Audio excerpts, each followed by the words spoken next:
Okay, Mike, thanks for being here with me today. Yeah, it's my pleasure, Jess.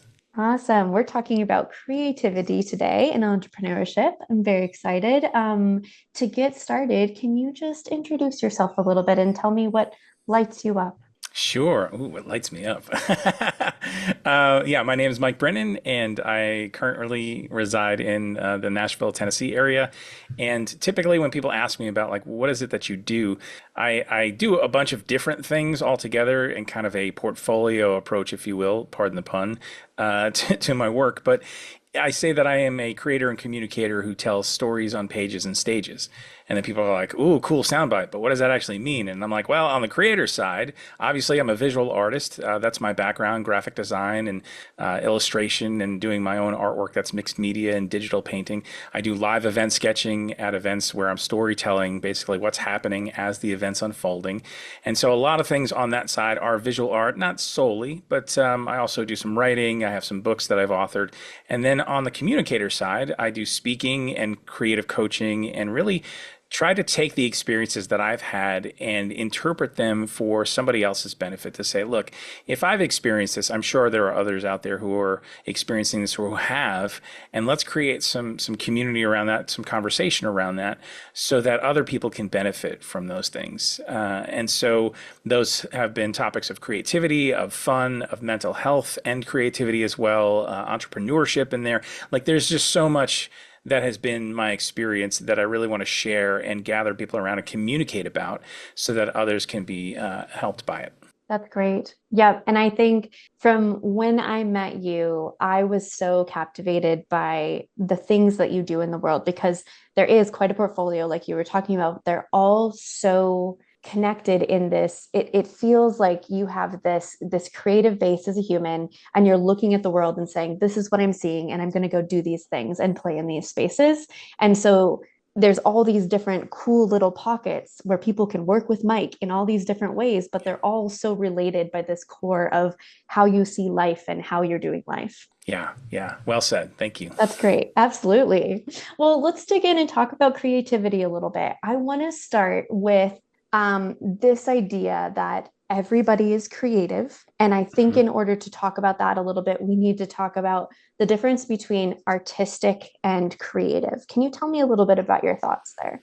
Yes, absolutely. I have these conversations almost daily because typically when I talk about creativity and it's with people who they think to themselves, well, I'm not creative. Like I can't draw a stick figure, I can't sing, I can't dance. Like they go to those things, Mhm. which are like the arts, and they're like, that's why I'm not creative. And I'm like, hold on, hold on. What you're talking about is being artistic. Creativity is so much bigger than that. Those things are a part of creativity, obviously, but creativity could be the way that you organize something, the way that you problem solve. It's the way that you see the world and what you do as a result of that. And so I think when we take creativity and we shrink it down to mean just the arts, everyone does a disservice when they look at themselves through those lenses because then they say, well, that I'm disqualified. I am not creative and therefore I can't engage in those activities. And I don't identify as that. And I'm like, let's figure out what creativity looks like for you. Because if it is something where it's more organizational or more of a problem solving type of effort, let's identify that so that you know what that looks like for you. And then you can do that on purpose and with intention. And that's really when I think people start to go, oh, you know what? You're right. Like I can be creative because it's making me now recognize that there's possibilities and it's making me curious about some things. And that then all of a sudden brings new life to some things that maybe people were once kind of like, I'm just kind of like middle of the road. There's nothing really creative about me. And I don't know. That's for other people. Yes, yes. I can relate to that so much. The situation, I'm wondering if you can help me put some words to this, but Hmm. I have had a situation for the past, couple years. I have noticed ways that I feel like I am missing creativity in my life. And when I adjust my mindset, the same tasks I've been doing can be creatively fulfilling for me. it's the same thing, but I'm doing it in a different way just by shifting my mindset into creativity. Is that an experience that you could tell me a little bit more about that? Sure. Yeah. I mean, I think you're right in that so much of what we do, it comes out of our mindsets. And we could look at something and say, this is going to be boring. This is going to be painful. This is going to be drudgery. And if we do that even before we do something, we become a self-fulfilling prophecy because we've already front loaded the whole experience with that thought and that expectation. As opposed to if we enter into something and we say, well, this could be something that maybe at face value it looks like it's going to be boring or tedious, but maybe there's something in here that I can inject that could be fun, that could be creative. And then it starts to, again, open up possibility. It starts to open up some curiosity. And it really is that, I think that's a good word for it, being open as opposed to closed. Because when we think, I'm not creative in this, or this isn't a creative act, or this is, again, going to be tedious, we're shutting down. We're not opening up. And when we can get ourselves in a place where our posture and our outlook, our mindset, our expectation is more open, then we'll start seeing things and experiencing things that normally we wouldn't because we're just checked out normally, or we're dialed into a different expectation. And so I think it's important that we kind of check in on ourselves and go like, how am I approaching these things? What is my mindset? What is my expectation? And where can I maybe expect something different, be open to something different than what I've experienced even in the past? So bringing in creativity into our day to day isn't necessarily painting more or drawing stick figures. Yeah, That it is could be, but one, it doesn't it necessarily could have to be. be. Yeah. Yes, exactly. But having a creative mindset, I really enjoy the idea of being open versus closed. You're able to see more possibilities and opportunities. You're able to play and explore a little bit more. Yeah, that sounds, it just makes you feel lighter just to think about Yeah. that shift, even. That's Yeah. great. Um, so a lot of people struggle, I think, with seeing themselves in this kind of way. Um, if someone is highly out of practice in this and trying to kind of make this shift, do you have any kind of practices or recommendations for people starting to kind of access that and look that direction a little bit more? Yes. And part of what I do is I lead people through what I call daily creative habit process. And that process is something that kind of emerged through my own journey. I was doing these things and some of it was a little bit more intuitive. And then once I realized like there's something at work here, I need to really sit down and write this out and figure out what is happening behind the scenes. And one of the things I think that's really important is asking questions, is checking in with yourself, is making the space to ask and say, what is it that I'm hoping to experience? Like, why do I want to be creative if that's my goal here? And what could that look like? What should that look like for me? And so getting curious about yourself, getting curious about the process. But the first thing I always tell people is start and start small, because so many times people think, I need to just figure this all out from the beginning before I even take a step. I need to have the plan, the roadmap. I need to know where I'm going, what this is going to look like. And by and large, we start small, we start something, and we realize that over time things evolve. Over time we change and our creative acts and expressions change. And so to think it's going to be this set it and forget it or dial something in and then just ride that out to the sunset, like that's not the way that this works. And so take that pressure off yourself and just start small. Start with where you are. Figure out the right next step for you. And so if creativity is an interest to you and something you want to get involved with maybe again, or trying to figure out what that looks like for you right now, is that something that's on the personal side? Maybe it's a hobby. Maybe it's a creative activity that you used to do when you were a kid that really meant something to you, but somebody spoke doubt over you or said you need to be more responsible. You can't make a living from that. You know, whatever the voices were, you squashed it. But now you're like, I need to reintroduce that to my life because it was important to me, and somehow recapture something. And so if that's what that looks like for you, start asking those questions around that and start doing something. Take action. Don't just sit and ponder and plan and scheme, but like actually take action. Take a small right next step And then through action comes clarity. And you'll see that it'll be an amazing thing because it's starts to gain some momentum. The more that we engage with it, the more that we show up for ourselves with creativity. And we're clearly trying to define what that looks like. Even if it changes, we're getting on this road, we're getting ourselves used to prioritizing for it, thinking about our creative goals and projects and desires around that, and then taking the actions that come out of that to say, let's start small, don't go for the whole thing, don't try and have a big budget and big blocks of time and big, because we're always biased. We always want big everything. And that usually short circuits us from actually starting in the beginning. So think small and just start. I love that. There's so many situations you can find yourself in where you're spending all this time thinking and planning, and it might be a great plan, but as soon as you take action and as soon as you move, like you're saying, you're going to find new variables. You're going to find that Yes. you're a little bit different than you thought.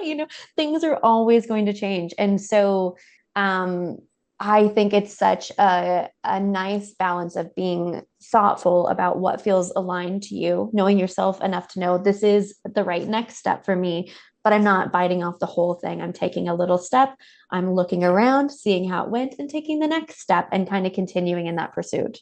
Yes, absolutely. That's great. I love it. So that's where you start. That's part one of your daily Mhm. habits, right? Let's go Yep. on. Do you want to tell me about part two? Sure. Part two, it sounds very uncreative, but it's actually something that's really important, and that's schedule it. Like people think to themselves, like, how am I going to schedule creativity when so much of it is based on inspiration? I Mm, don't know when I'm going to be inspired. Like, is the muse going to come visit me at like 3 o'clock on a Wednesday? I don't know, right? So most of the time we're waiting for inspiration to strike and then we want to take action. But the problem is, you and I both know, inspiration either comes at the worst times when we can't do anything about it. We get those ideas when we're in the shower or when we're doing something that we can't actually stop and execute or even stop to write something down. And then we go back later and we're like, what was that idea again? Oh mhm. man, it's gone. And so it's far better to block out some time on your calendar as if it were an important appointment and say, this is when I'm going to show up to do this. And I know this is when I'm going to show up. I know that I'm going to have whatever tools or environment ready so that I'm able to enter into the creative process and not spend that time setting up and figuring things out and finding things. And then you realize, I was supposed to be creating this whole time and I've wasted this time actually on prepping. And so Yeah. the more that you can do this on a regular basis, the quicker you'll be able to enter into this place of creative thought and the flow that often happens because you're not letting so much time go between times that you actually sit down to create. Most people kind of flirt with their creativity. They're like, "Hey, how you doing? You free Friday night? I don't know, maybe, right?" So it's kind of like this, like, yeah, when I can fit it in, it'd be nice. I feel inspired, but I'm like, what about daily deposits? What about regular consistency that can actually help you gain traction? And part of that is putting it on your calendar so you know when you're showing up, you know how long you're showing up, and you're also not shooting for the moon again, where you're like the effects of going to the gym, right? If you haven't been there, every January rolls around, people go, I'm going back to the gym. And what happens? They go and perhaps they go for like 2 hours and then they're like, oh my gosh, I'm sore, I'm hurting, I can't do this, this isn't sustainable. And then they forget it. They go, this isn't for Mhm. me. This doesn't Mhm. work. And so it's far better to start smaller in that, even in your scheduling, and then build as opposed to shooting for the moon and going, this isn't me, this isn't sustainable, I can't do this, etc. Mhm. Yeah, right now in the world we live in, there's so many things that will fill our space. And if we're not intentional about what we want to create space for, we're not going to have it. And so that's what I Exactly. love about this practice is if you're scheduling it, even if you're sitting there, 3 days in a row, you have this time scheduled and you're like, I cannot think of a creative idea. I can't.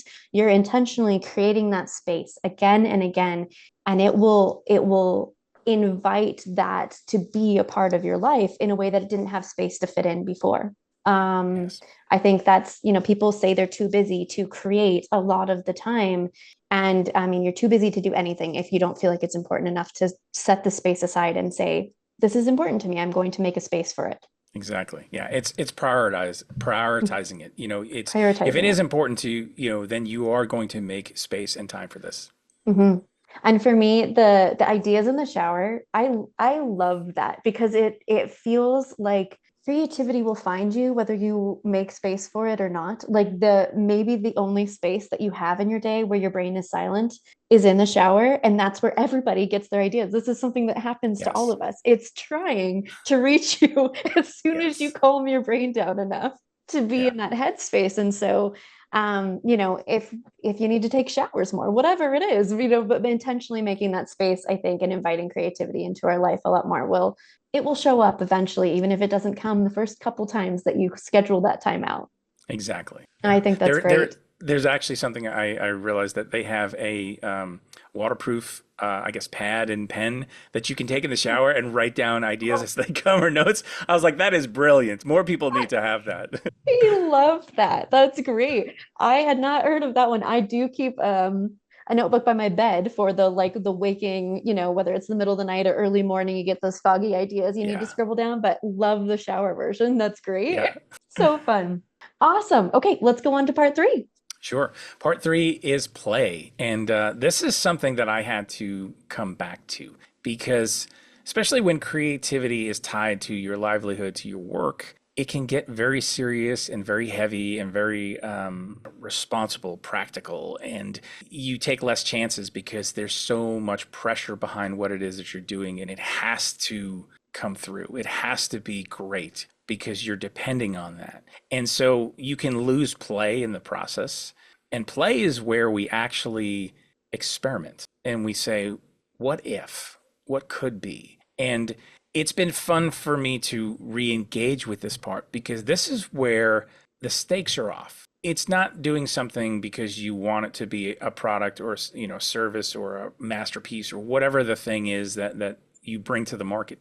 It's simply the reward is in and of itself the act of playing because it gives you this place where you're like, this doesn't matter. Maybe this is going to blow up in my face, but I'm going to learn something. I'm going to Mhm. figure some things out. I'm going to have a place to play like a kid where they're like, I'm not really thinking about anything other than having fun right now. Like I'm enjoying the process, enjoyment. That's really what the goal here is.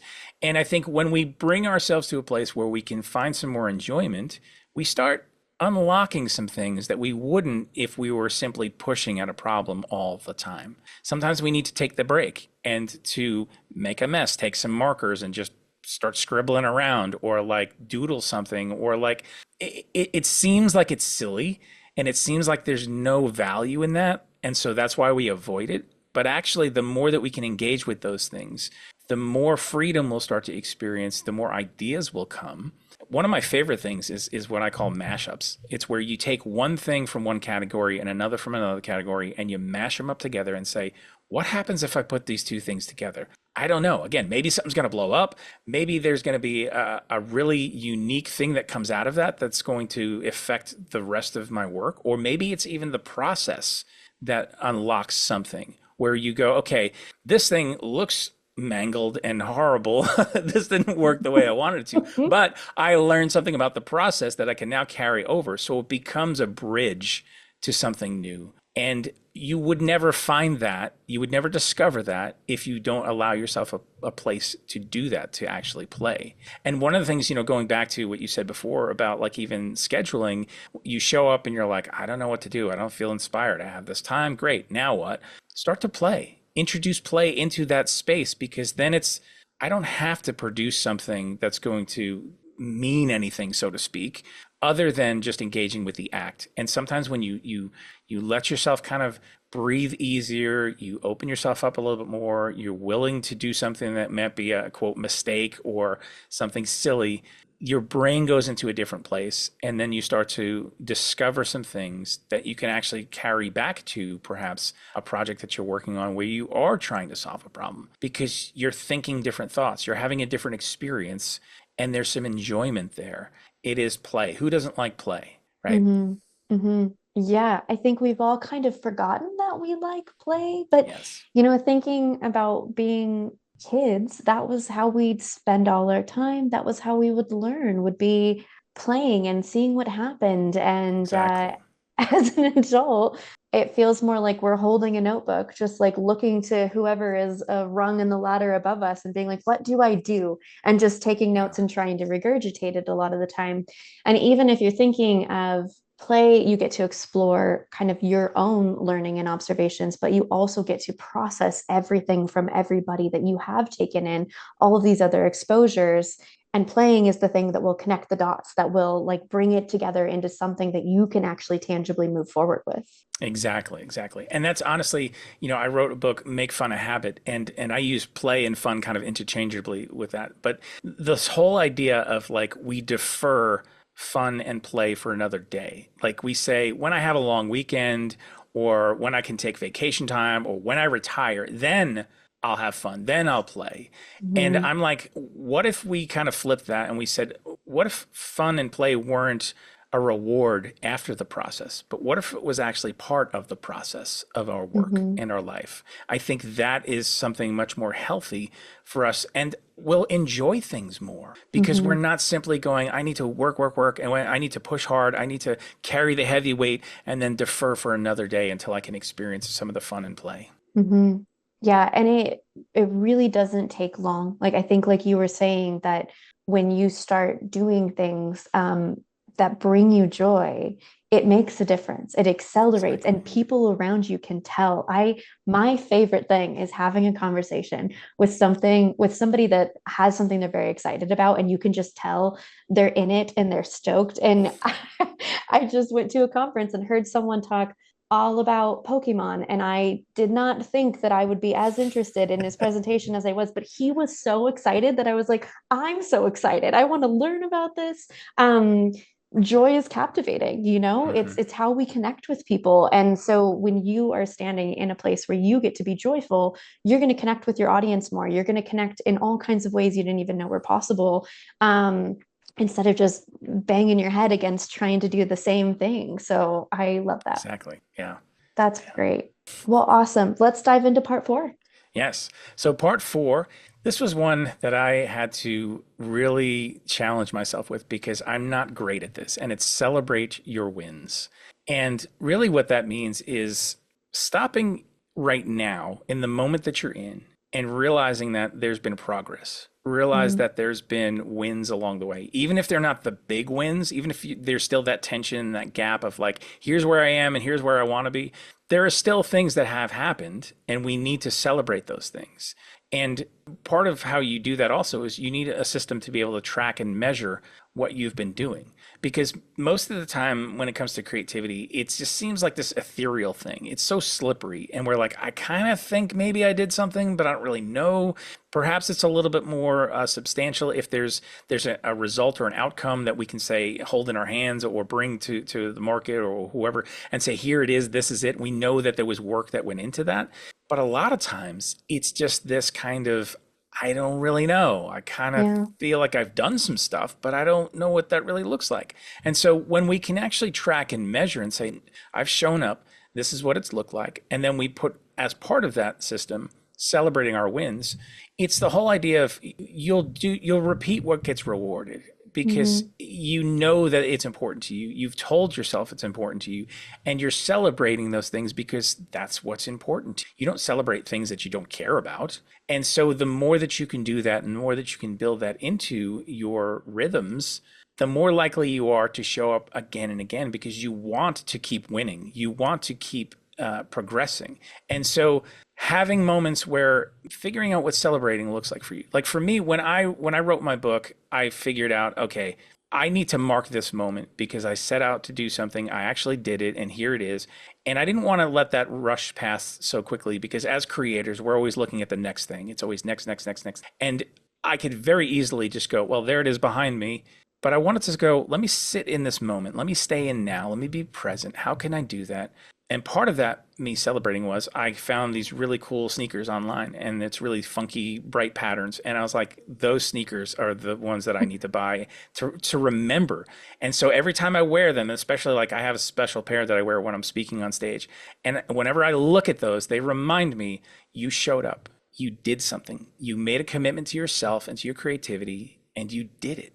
This is a celebration. Now do it again. keep doing that. Repeat this process again and again, and keep making things that are important to you, that bring meaning to you, but then also bring it to other people who are waiting for that and whose lives can be impacted by what you create. And so that's really what's on the line when I say celebrate your wins, because otherwise we're left to whims and we're left to guessing and we're left to this, again, kind of ethereal sense of something's happening, but I'm not really sure what. Mm-hmm. Mm-hmm.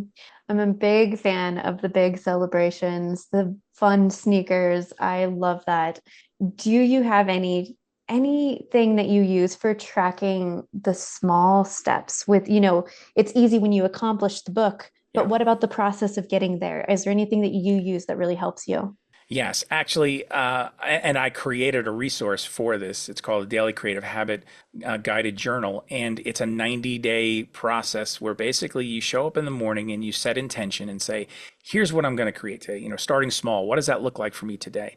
And then you go down the line of those four categories that I talked about, and you say, "Here's what this is going to look like today. Here's what I'm aiming towards." And then at the end of the day, you come back to it and you answer some questions of like, "Did I do what I said I was going to do today? If yes, Mm-hmm. what did that look like? If no, how come? And what can I do different tomorrow to make sure that I actually fulfill my commitment on this?"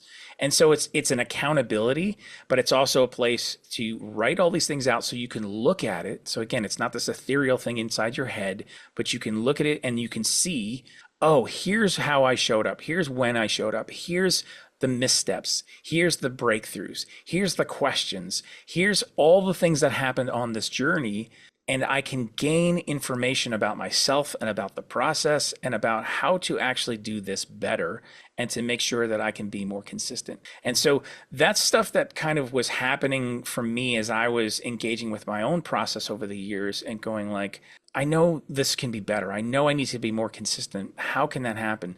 And then again, I just figured out, okay, well, let me write down what is actually happening intuitively and then formulate it into something that could be a resource for other people. That's great. That sounds like such a great resource. I'm going to put that in the Roundtable resource links for anyone who wants to go check that out. Um, Pulling that into, for me, having other people that I can talk to on a regular basis, in some kind of scheduled way, typically, Yeah. really helps me keep the flow, and stay accountable. But then I don't have that record of like looking back, I don't have Hmm. like from each of our calls, here's the things we discussed and here's the Right. progress I made. So I love the combination of having someone that I talk to, but then being able to sit down and read through 90 days of this is what I actually accomplished. Look how much easier it is for me to create now than it was before. Look at these big things that I sorted through, because it's crazy how you forget the things that you went through when Oh, yeah. you're constantly evolving and staying with what is happening. So I love being able to have that record of this thing. And then you buy the sneakers to represent that overall. Exactly, exactly. Yeah, yeah. And I think you bring up a good point in that, we do need other people. We do need community. We can't do this in a vacuum. Mhm. And so I think it's important to have both sides of that, where there are moments where we're checking in with ourselves, where we're being more private about something and thinking intentionally about something, and journaling and writing and getting all of it out of our heads. And then also places where we can interact with other people so that they can speak into this. They can lend their lenses and perhaps their experiences and what they see, because they're not us. And so Mhm. we can take that information and that encouragement and the feedback and bring that together with the things that we've been observing of ourselves. And that's really when we can find out some more things that help us be better at what we do and more aware of what we do and how we do it. Mhm. Absolutely. Definitely helps to keep perspective and to continue to grow, to have other people Yeah. around. That's great.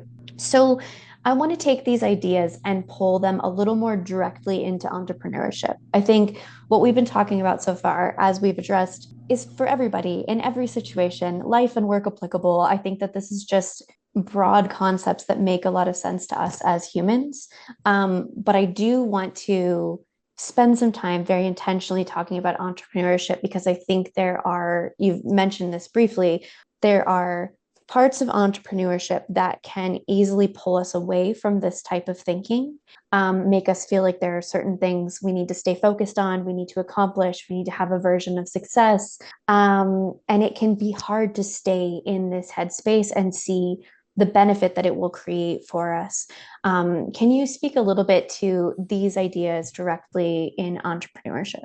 Yes. And really, to think about creativity again in terms of it not being connected to entrepreneurship goes back to our conversation where we started of people going like, well, I'm not creative because I'm not artistic.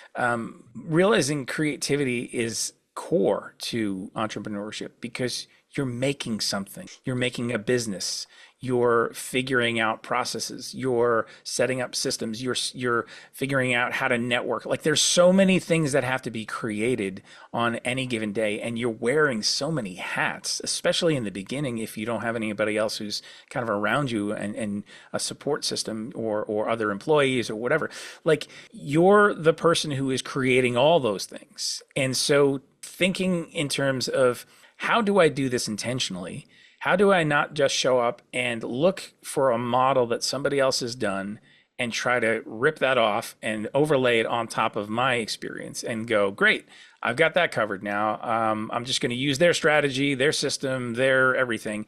Because what happens most of the time is that we realize it doesn't work. We get a little bit into it and we're like, we're frustrated. We've spent a lot of time, effort, energy, and money on somebody who's promised us something that all of a sudden we realize this isn't working. And so we need to be able to be creative to see and understand nuanced things to say, perhaps there's something that what they're talking about that I can take and there's wisdom there. And there's certainly something that is a proven process, but also understanding that you bring your context of what's important to you, what your business is, what that looks like. And so making sure that you're tapping into your creativity for that is really important. And so this whole process of showing up, making time, making space, being intentional, being consistent with your creativity in terms of being an entrepreneur is vital because Mm-hmm. you're constantly making things, you're constantly creating things, you're creating the very business that is bringing maybe a service or a product to other people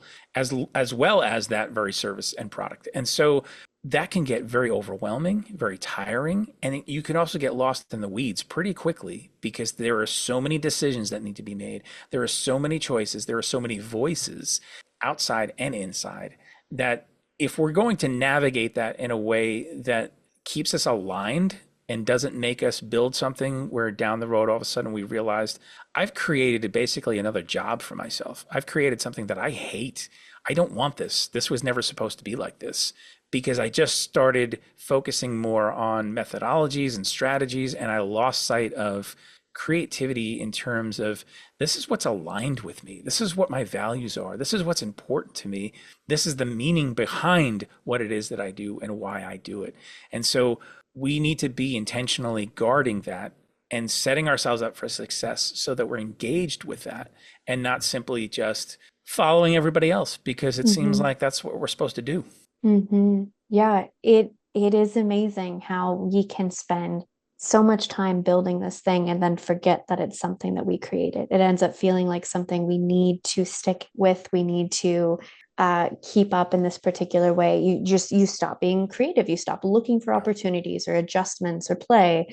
And I challenge my clients a lot to think about if they closed down their business right now and then a month later, they opened it again, but they opened it the way that they wanted it. What would it look like? And that lets them remove themselves enough from the things that they feel like they're trapped in and put them back into imagining what do I want? What could it be like? And it's usually a very similar version of what it was then with some tweaks, that they really just they lost their drive to kind of create it and they were maintaining it instead.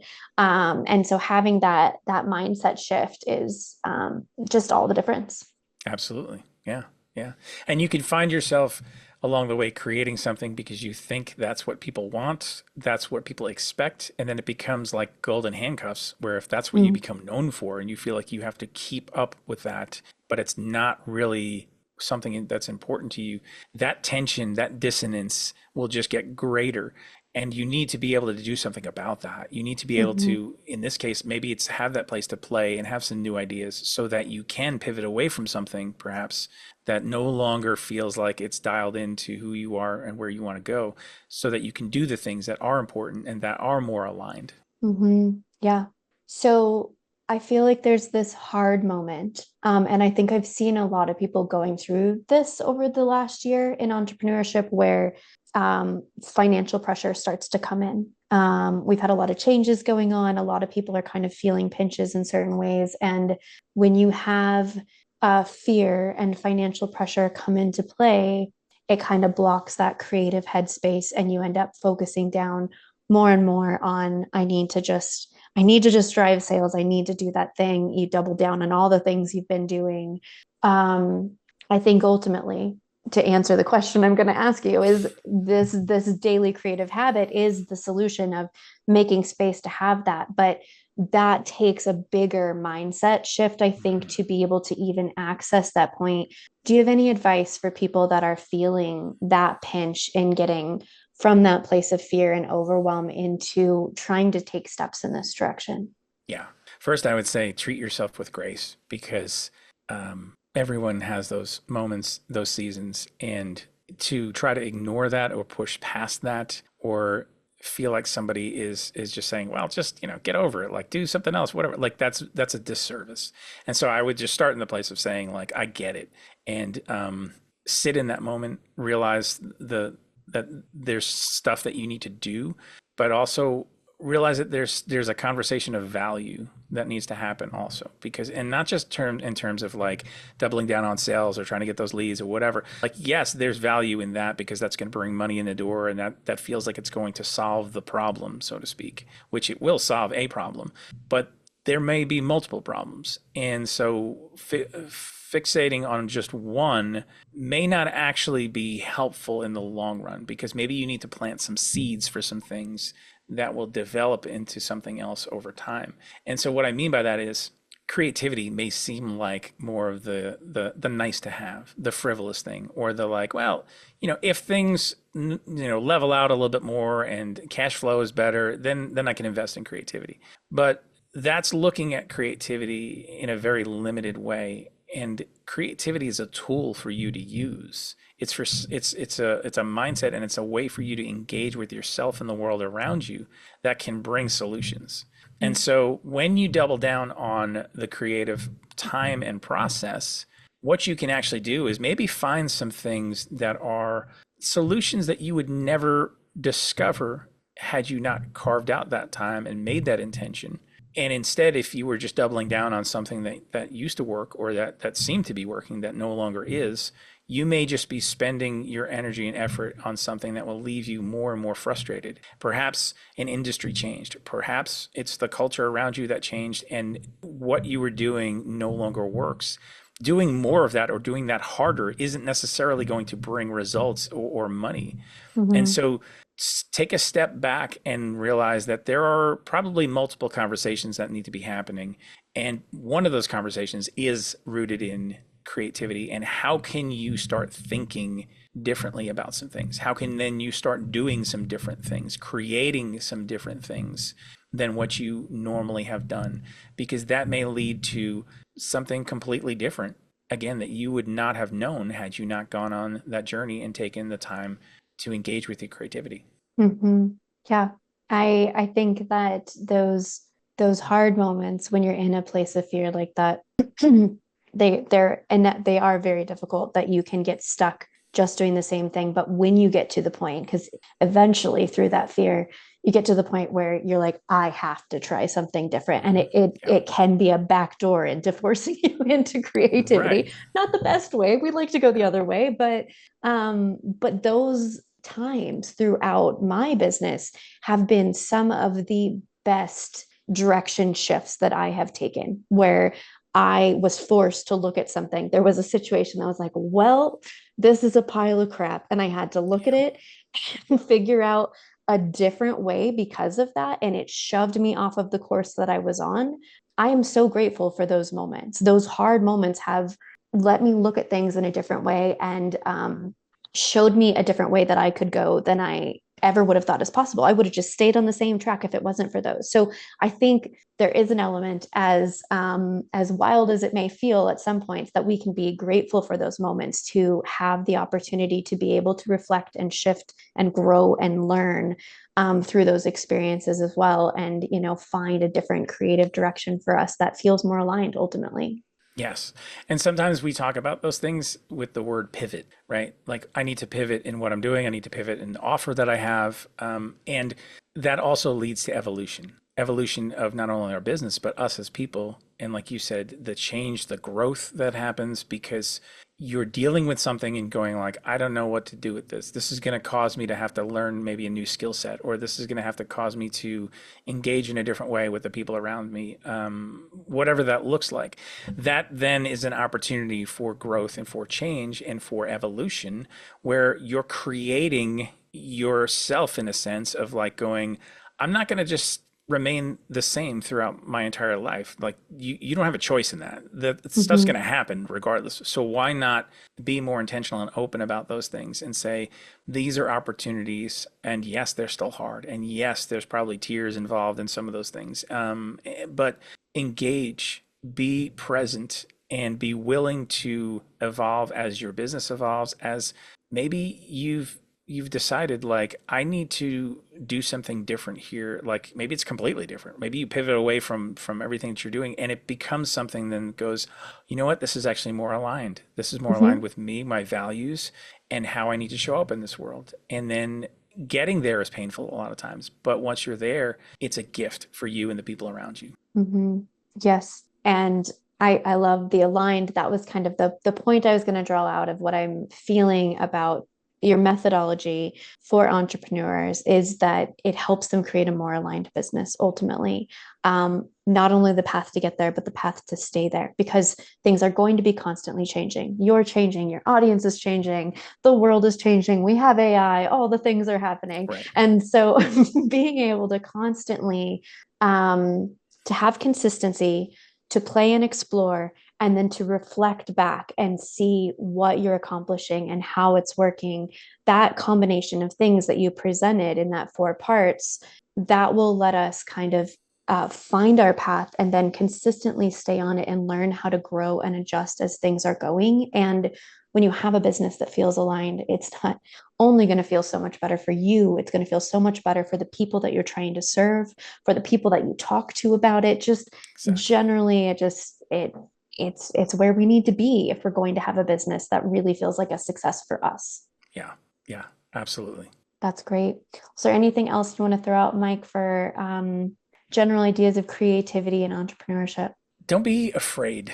I think so many people are scared of taking the time and creating the space because either they feel like they're not good enough, maybe, or their ideas aren't good enough, or the other pressures driving things. And so much of our lives can be impacted by fear, blocking us from starting things. We have things we've talked about maybe for years, and we're no further to completion than when we first started talking about them or having that idea. And it's far better to take some swings and take steps, small steps, and let something unfold and evolve, be engaged with yourself in the process, than to look back and have those regrets of, man, I really should have done something with that idea. I really should have done something with that desire to do something creative. But yet here I am all these years. It's too late. It's not too late. You have today. Like, start today. It's only going to serve you and the people around you better if you are open to that and acknowledge the fear, acknowledge the constraints and all the things that you're feeling and experiencing. But don't let that be an excuse to stop you. I love that. Thank you so much for taking the time to chat with me today and for this work in general. I feel like it is something that not only resonates with us, but it's such a life-changing adjustment to be able to have a creative mindset and business and in our day to day. So thank you for everything. Absolutely. My pleasure, Jess. Thank you.